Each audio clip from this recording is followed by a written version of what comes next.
What's up, everybody? Today I'm going to take a look at the game Anand versus Svidler from round number 6 from the candidates tournament. So let's go right into it. Quite an exciting game. Anand started out with e4 and Svidler's replying with e5, and we see a Rai Lopez variation well discussed on the top level.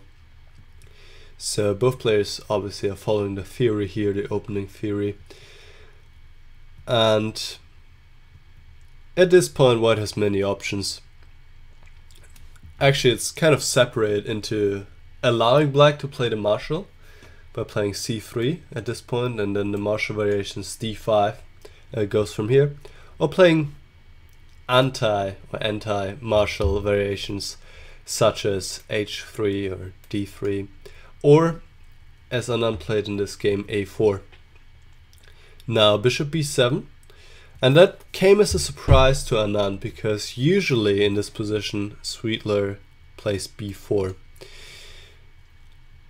So it seemed that Svidler prepared this move, bishop b7, which is also a common move in this position.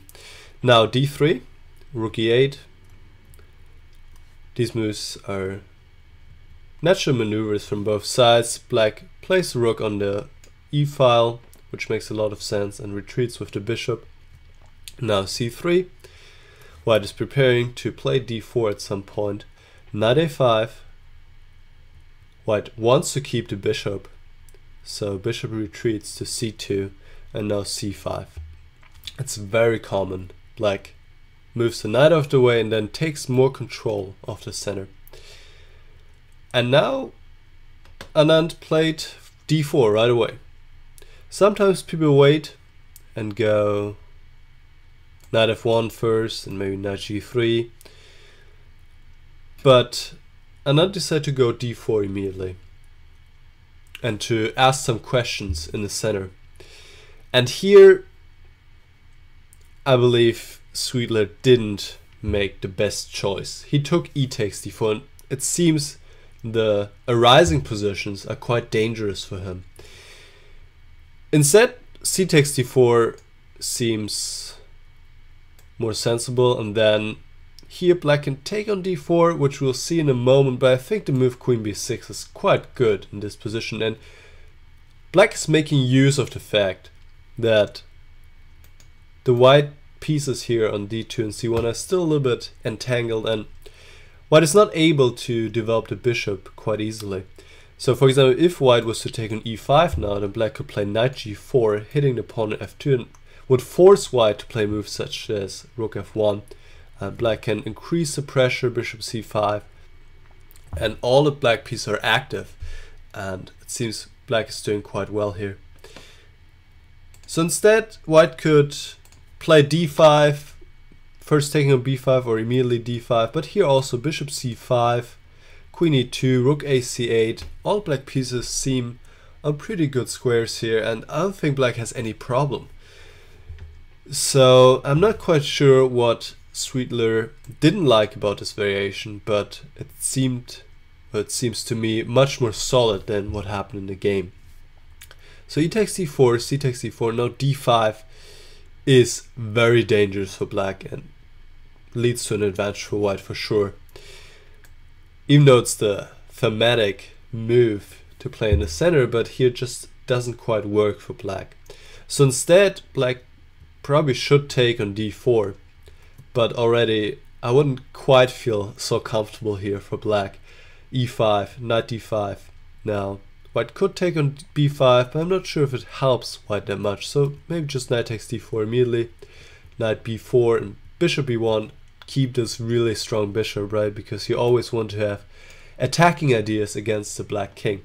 And this position, objectively speaking, might be equal. The computer says it's equal, but I wouldn't feel comfortable. There are also ideas to swing over with the rook, and it seems in a practical game white has good chances to attack and sacrifice and play for mating the black king. Alright, let's go back to a game. Svidler played d5, and now e5, of course, pushing the pawn, grabbing more space, and also attacking the knight on f6. And now knight e4. And here Anand took a lot of time to think about his position, because the question is, should he insert taking on b5 or not? Right. And he rightly took on b5, which was a good decision. If Anand was to play like he did in the game, taking immediately on e4 without taking on b5 like he did in the game, then in this position now black doesn't take on e4, but knight b3 is quite strong, because unlike in the game, the knight is also hitting the rook on a1, which we'll see in the game is not the case because the rooks are exchanged. And here white is not better. There was actually a game between Shirov and Onishuk, Mallorca 2004. Surprising to me that Shirov, who's well known as a great tactician and a great calculator, did go for this and didn't take on b5. And yeah, Shirov went bishop g5 here, but after bishop e7, bishop takes, queen takes, he's just worse here. And he went on to lose this game fairly quickly. Instead, Anand noted in the press conference that in the very least case, white can always opt for a perpetual here by playing rook h4, bishop takes f3, and now bishop takes h7 check, king h8. Now, very cool move, just rook h3. Just removing the rook from the attack from the queen, and if black takes on d1, then white can simply give a perpetual here. So he knew already that he isn't going for any risk here as white. Instead, if Anand was to play like he did in the game, by playing knight g5, then we'll see the main difference here. Black can grab the rook on a1, and now black has enough material to just give up the queen here to stop the white attack. And here black even has an option between g6 or knight takes c2. g6 is even better. Black gets a better position here after the following exchanges here. We count the material and we see black has two rooks for the queen and is doing quite well. Alright, so let's see what actually happened. So Anand found the right continuation, took on b5 first, and we'll see all the differences now. Takes b5, and now this very strong exchange sacrifice. If white was to take with the bishop, then no problem for black. Just takes, takes, queen d5. Black has great compensation and is doing quite okay. It's all about keeping this super strong bishop on c2, which allows white to start an attack against the black king. So what happens if black takes?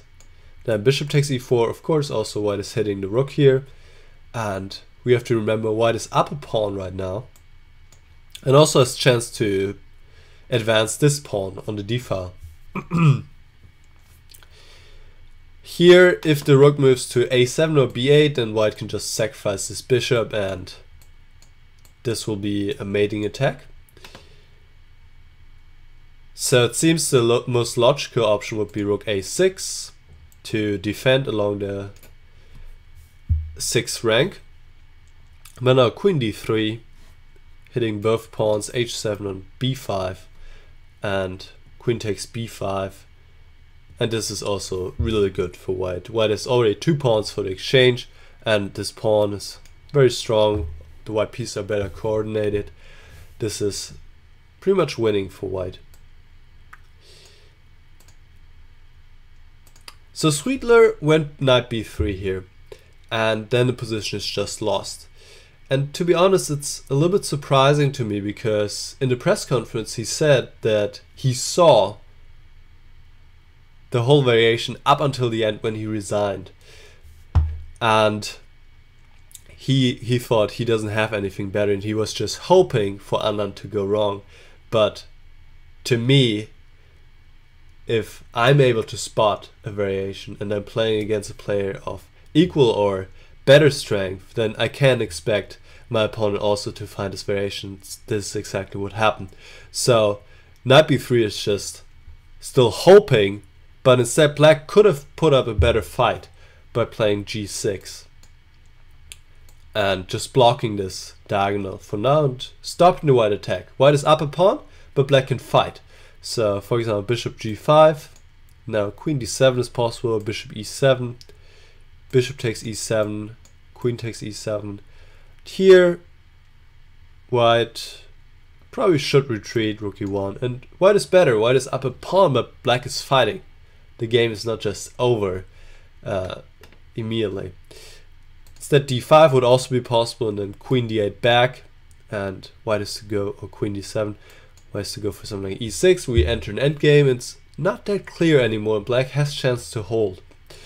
So this was really the critical mistake here, to go for knight b3 and to put his hopes on Anand misstepping in the arising complex variations. So now white exchanged on a8, and now obviously the rook is not hanging on a1. By the way, white doesn't want to take on b3 because then black just takes on e4, and this just isn't good for white. Instead, knight g5, and Anand obviously had calculated all of this beforehand, or maybe he also followed his intuition a little bit, but it's clear that pretty much all the white pieces are participating in the attack, and that's always a good sign. So white is just ready to bring the queen in, to bring the rook in, and if bishop takes e4 here, then just bishop takes e4, and the knight is still hanging on b3, and there's queen h5 coming, so it just doesn't work. So knight takes c1, and now queen h5. And this is obviously hitting both pawns on h7, f7, which black cannot defend unless he sacrifices the queen, which would be the best chance, but it also just leads to a losing position here. Queen takes c1, and black has bishop and rook, can play on a little bit longer, but it's without question that Anand would convert this position. So Svidler tried h6. If bishop takes e4 here, and bishop takes e4, h6, queen takes f7 check, king h8, and queen g6, and nothing stopping white from giving mate on h7. So h6, queen takes f7. Also knight takes f7 works here, but queen takes f7 is quite straightforward. King h8, and now the precise move rook g4,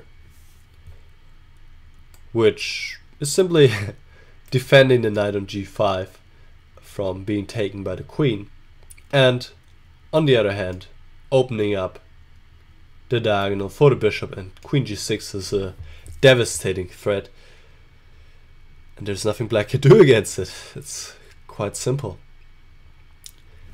because the only move really stopping queen g6 would be queen b6, but this obviously leaves this guy hanging on e8, so you don't want to do that. So Svidler tried queen a5.